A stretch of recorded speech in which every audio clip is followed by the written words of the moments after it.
Halo and welcome back, teman-teman netizen atau warganet yang saya hormati semuanya. Di konten terbaru hari ini, saya ingin memberikan analisa atau preview dari pertandingan ketiga dari Dewata Challenge Series 2026 antara Bali United, tim tuan rumah, versus Persib Bandung yang akan dimainkan besok malam. Rencana kick-off-nya adalah mulai pukul 19.30 waktu Indonesia Barat. Seperti yang kita sama-sama pahami teman-teman, bahwa beberapa klub yang akan berkompetisi di Super League musim depan mulai menggelar pertandingan-pertandingan uji coba dan juga mulai menjalankan sesi latihan mereka masing-masing. Untuk apa? Agar para pemain mereka bisa mendapatkan atau mencapai level match fitness 110%, jangan 100%, tambahkan lagi 10%. Dan yang kedua adalah juga untuk bisa membentuk chemistry atau kerjasama di antara para pemain mereka. Apalagi kita tahu bahwa banyak klub yang akan berkompetisi di Super League musim depan juga mengontrak beberapa pemain baru. Dan pertandingan besok malam adalah pertandingan yang termasuk juga salah satu big match dari Liga Indonesia, karena kita tahu baik Bali United dan juga Persib Bandung adalah dua klub yang biasa bersaing di zona papan atas. Apalagi selain Persib Bandung yang telah back-to-back champions, Bali United juga pernah back-to-back champions. Jadi saya yakin pertandingan besok malam akan berjalan seru, meskipun kita masih dalam nuansa fase pramusim. Tapi kan kita bisa melihat di Piala Presiden lalu saja, walaupun itu adalah turnamen pramusim, tapi determinasi dari para pemain sangat besar untuk bisa meraih kemenangan bagi klub mereka. Kenapa bisa seperti itu? Ya karena memang para pemain yang diberikan kesempatan atau menit bermain ingin menunjukkan permainan terbaik mereka kepada pelatih dari masing-masing klub. Apalagi jika yang melatih adalah pelatih baru, kan tentu mereka ingin memberikan impresi yang baik kepada pelatih baru tersebut. Dan kita tahu untuk sementara ini Persib Bandung memimpin klasemen sementara dengan 3 poin, dan di peringkat nomor 2 adalah Sabah FC dengan 3 poin juga, sedangkan Bali United masih berada di posisi juru kunci karena mengalami kekalahan di pertandingan pertama dari Sabah FC. Jadi tentu pertandingan besok itu semacam final ya bagi Persib, ya 1 poin saja sudah cukup bagi mereka untuk bisa menjadi juara. Tapi saya pikir Persib adalah tim yang tidak akan puas ya dengan 1 poin. Apalagi masih dalam fase pramusim nothing tulus ya. Saya yakin mereka akan keluar menyerang untuk bisa meraih kemenangan dan tentunya untuk bisa lagi-lagi membentuk yang namanya kerjasama atau kolektivitas di antara para pemain mereka. Sedangkan Bali United tentu mereka tidak ingin kalah untuk kedua kalinya setelah sebelumnya mereka kalah dari Sabah FC. Dan memang mungkin banyak juga yang menilai bahwa Sabah FC kan bukanlah tim yang kuat ya dari Malaysia. Apalagi mereka musim lalu jika saya tidak salah berada di peringkat nomor 9 dari klasemen akhir dari Malaysia Super League. Ya karena memang Malaysia Super League kan gak banyak tim yang ikut. Kalau nggak salah 13 atau 14 tim. Ya artinya walaupun mereka berada di peringkat nomor 9 bukan berarti mereka adalah tim papan bawah atau tim yang jelek, enggak juga sih. Buktinya lawan Persib Bandung juga mereka sempat memberikan perlawanan, tapi ya memang tampak para pemain mereka belum bugar 100% atau belum fit lah. Kalau Persib kan sebelumnya sudah bermain di Piala Presiden, jadi tampak perlahan-lahan para pemain Persib sudah mendapatkan yang namanya match fitness. Sedangkan Bali United yang kalah di pertandingan pertama saya pikir bukan karena mereka bermain jelek, karena buktinya mereka bisa menciptakan banyak peluang dan juga mencetak 1 gol. Tapi ada banyak kesalahan yang dilakukan oleh para pemain Bali United yang memberikan kesempatan kepada para pemain Sabah FC untuk menciptakan peluang sebelum juga akhirnya mereka bisa mencetak gol. Dan kita tahu bahwa salah satu masalah dari Bali United di musim lalu adalah lini pertahanan mereka yang tidak solid atau kurang kompak ya. Sehingga memang mereka termasuk salah satu tim yang banyak kebobolan. Dan manajemen dari Bali atau pelatih mereka Johnny Johnson masih mempertahankan Mike Hopmeyer yang banyak kemasukan gol musim lalu. Tapi ya sulit disalahkan kiper juga karena kan backline atau defensive line itu harus kuat. Dan saya juga belum lihat ada striker predator nih bagi Bali United. Nah di pertandingan pertama tuh kan yang dimainkan Jans Raven dan saya pikir masih belum bisa nyetel ya. Tapi mungkin juga Johnny Johnson ingin memberikan kesempatan yang lebih banyak kepada Jans Raven. Ya bagus asalkan Raven ini bisa membuktikan lah ketajamannya. Dia perlu lebih sering mencetak gol sekarang. Kalau enggak, saya yakin ke timnas pun dia tidak akan dipanggil lagi. Ya gak fair juga manggil pemain yang sebetulnya gak perform kan di Liga. Dan dari Persib Bandung yang menariknya yang saya membaca berita-berita ya, baik di media sosial dan juga di media digital, bahwa para pemain yang sebelumnya membela timnas sekarang sudah mulai latihan. Artinya untuk pertandingan besok malam tuh Persib sudah full tim. Tapi apakah Igor Tolić akan menurunkan full tim? Belum tentu juga teman-teman. Resikonya nanti jika ada yang cedera, kan nanti repot juga untuk pertandingan playoff ACL 2 melawan Manila Digger. Jadi saya pikir kemungkinan, ini kan hanya pemikiran saya, mungkin juga nanti saya salah. Kalau saya pikir kemungkinan Igor Tolić akan melakukan rotasi, tapi juga belum tentu menurunkan semua pemain yang sebelumnya membela timnas Indonesia. Kalaupun dia turunkan semua pemain yang membela timnas Indonesia, belum tentu juga dia akan mainkan selama 90 menit. Karena dia perlu menjaga juga kebugaran dari para pemain. Intinya para pemain itu harus mendapatkan menit bermain untuk bisa mulai panas, agar otot mereka tuh mulai terbiasa bermain di sebuah pertandingan kompetitif. Walaupun ya kita tahu pertandingan besok malam juga adalah friendly match, tapi ya tetaplah ada juga gengsi yang dipertahankan.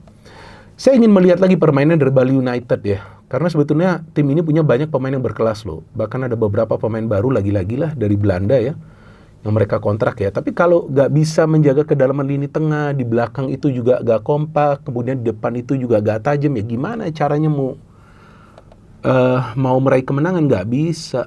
Nah inilah bedanya dengan Persib atau juga Persebaya kan, yang menjadi juara dari Piala Presiden kan, mereka tuh sudah mulai kompak, walaupun ya kita tahu mereka juga banyak pemain baru.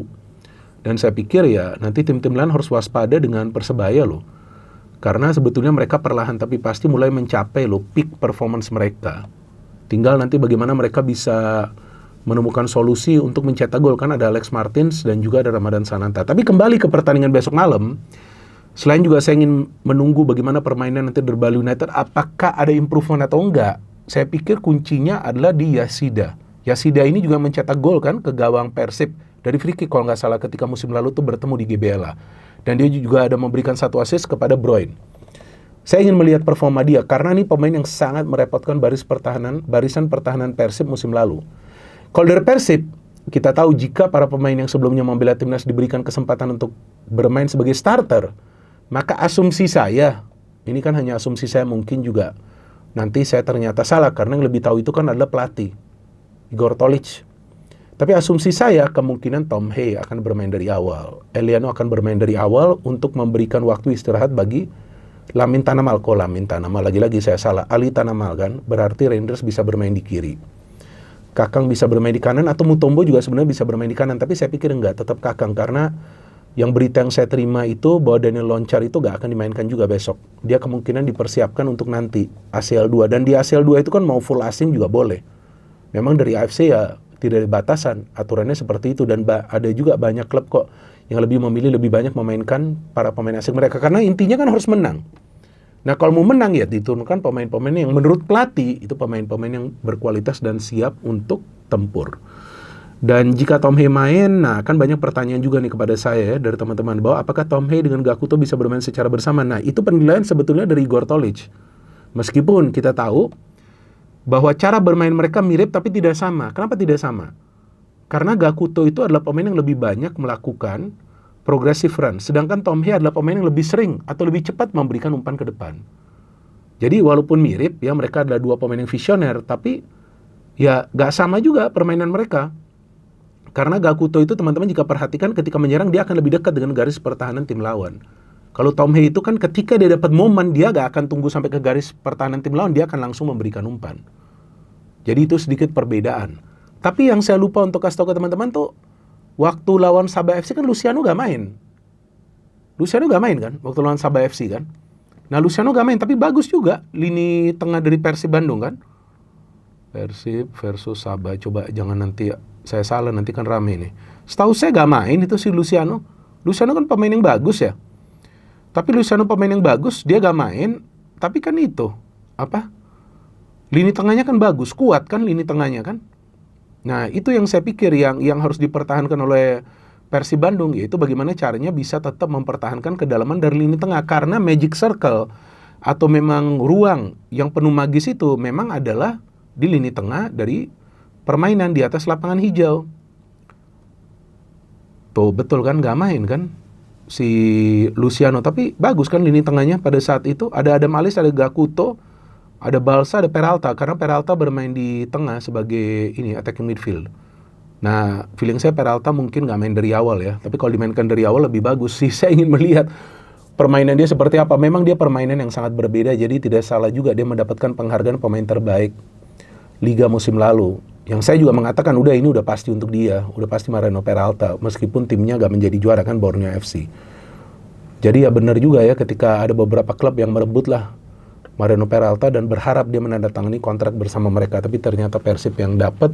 Tapi lagi-lagi nih ya, saya masih menunggu kiper ini kapan ya, kiper baru dari Persib ya. Saya gak mendapatkan informasi, bukan artinya saya adalah fan Persib, enggak, cuman saya bingung loh, karena jika tim ini mau main di itu yang saya katakan sebelumnya juga kompetisi antar klub Asia, gak bisa. Hanya dengan 2 kiper Teja dan juga Fitra gak bisa. Bukan artinya mereka gak bagus, kalau nanti ada yang cedera gimana pelapisnya? Ini sangat beresiko. Jadi ini yang harus cepat mereka dapatkan kiper. Nah, dan di belakang, nah saya ingin melihat juga permainan dari Daniel Loncar, karena ya saya harus fair ketika saya memberikan analisa bahwa di pertahanan Persib itu masih longgar. Jelas masih longgar. Ketika ada Mutombo dan juga ada Matricardi. Dan saya melihat beberapa kali itu mereka out of position. Jadi ya mungkin memang masih dalam tahap adaptasi ya, tapi harus cepat adaptasinya. Barba dengan Matricardi kan cepat. Sebelumnya Barba dengan Julio Cesar juga bagus. Jadi harus cepat tahap adaptasinya. Dan di depan, kan ini yang menarik nih, siapa yang diturunkan di depan? Nah ini juga yang saya ingin tunggu, apakah tetap Balsa Sekulic? Nah feeling saya dia akan tetap dimainkan karena dia lagi bagus, lagi on form dia. Jadi kalau prediksi saya ini teman-teman, pertandingan besok malam akan berjalan dengan high intensity, tetap intensitas tinggi. Karena akan ada upaya dari masing-masing tim untuk bisa menjadi juara. Ya walaupun menjadi juara di pramusim juga kalau menurut saya bukan menjamin ya nanti tim tersebut akan bersaing di papan atas musim depan kemudian menjadi juara, enggak. Fase pramusim ini adalah untuk para pemain pahami peran dan tanggung jawab mereka, apalagi para pemain baru, dan juga mengenal para pemain yang sebelumnya berada di dalam klub. Tapi saya berharap bahwa ada pemain-pemain baru dari Persib yang sebelumnya belum bermain bagi Persib bisa bermain. Sandy Walsh kan bisa main di kanan juga dia. Dan dia kan pemain Indonesia. Kemudian juga Ragnar Oratmangun kan bisa dia dimainkan di kiri. Kita lihat seperti apa performanya di sayap kiri kan. Atau dia juga bisa bermain sebagai striker. Tapi striker siluman kan, artinya yang selalu bergerak. Jadi kita tunggu saja teman-teman besok malam, dan saya berharap bahwa pertandingan besok malam akan banjir gol ya. Feeling saya bisa banjir gol nih. Apalagi dengan pertahanan Bali United yang kita tahu sering diterobos ya oleh para pemain tim lawan. Saya belum melihat ada perubahan, kecuali nanti besok ada perubahan yang dilakukan oleh Johnny Johnson. Ya saya nggak bisa memprediksi nih hasil dari pertandingan besok. Karena kan ini masih gonta-ganti pemain nih di starting lineup, dan juga banyak pergantian pemain yang bisa dilakukan oleh masing-masing klub. Tapi saran saya kepada teman-teman, enjoy the game. Kita menikmati pertandingan besok malam yang juga termasuk salah satu big match. No hit, no politics, only football. Salam sepak bola.